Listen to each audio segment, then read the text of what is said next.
Le traitement d'image, c'est un outil mathématique qui va nous permettre de rendre automatique à la fois la détection et l'identification des cellules. L'homme peut le faire, il sait compter, il sait repérer, identifier, mais évidemment lorsqu'on a dans une lame environ 200 cellules, ça devient fastidieux et en plus l'être humain il est sujet à l'erreur avec un grand nombre de répétitions, un grand nombre de gestes répétitifs. L'idée c'est donc de développer cette machine automatique, reproduire ce que l'homme fait avec l'œil de façon plus rapide et plus efficace avec un automate. Autrement dit, voilà comment ça se passe. On prend une image, on découpe des imagettes autour de ces cellules, on identifie les 3 classes des cellules et ensuite on fait un comptage.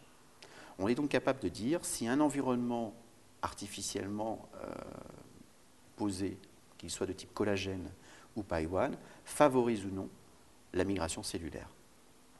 C'est le but de ces traitements d'images, traitements de signaux, qui sont des outils purement mathématiques que l'on implémente relativement facilement. On a des boîtes à outils, mais on développe dans nos recherches des outils originaux. Donc nous, l'idée qu'on a au laboratoire, c'est d'utiliser le nanodiamant par sa petite taille.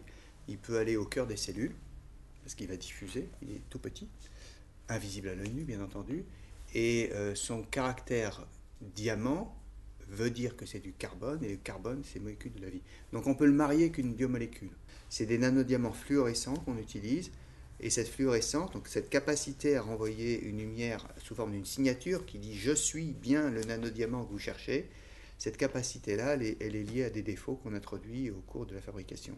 Après, pour l'utiliser dans le vivant à des fins intentionnelles, par exemple pour faire de la recherche, pour traiter le cancer, ce qu'il faut, c'est faire un greffage de molécules en surface qui vont avoir plusieurs fonctions. Une fonction d'adressage, comme une lettre doit aller dans la bonne boîte aux lettres parce qu'on a mis une adresse dessus.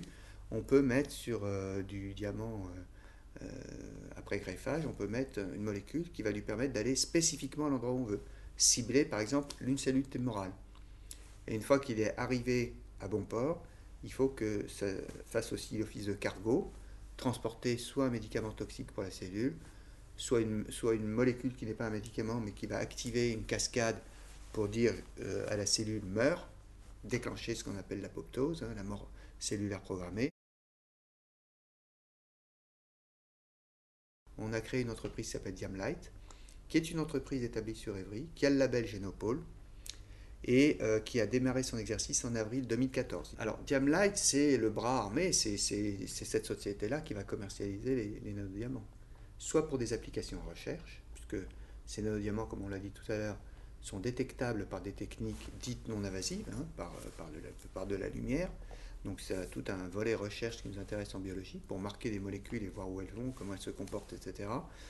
Il y a un volet application pour faire des kits pour la recherche, qu'on pourrait commercialiser, hein, kit de détection, kit de marquage, et puis tout ce dont on a parlé tout à l'heure pour la recherche sur le cancer, il faut apporter la preuve de concept que nos idées peuvent être mises en œuvre. Donc ça, c'est du travail de laboratoire. L'entreprise, elle, doit commercialiser les produits finis. Dans le domaine du vivant, le débouché le plus rapide, c'est pour la recherche, puisque là, vous n'avez pas besoin, si vous voulez, de passer toute la preuve clinique. Hein. Il y a on n'arrive pas comme ça chez l'homme, et heureusement, il y a tout un procédé de validation, de montrer que ça représente un réel intérêt, que c'est mieux que l'existant, que c'est pas toxique, qu'il n'y a pas d'effet à long terme. Donc ça, Diamlight ne peut pas faire ça, puisqu'on rentre dans le champ du médicament, de l'objet thérapeutique, le dispositif médical, et là, c'est des investissements beaucoup plus lourds, donc ça peut se développer en partenariat, pas seul.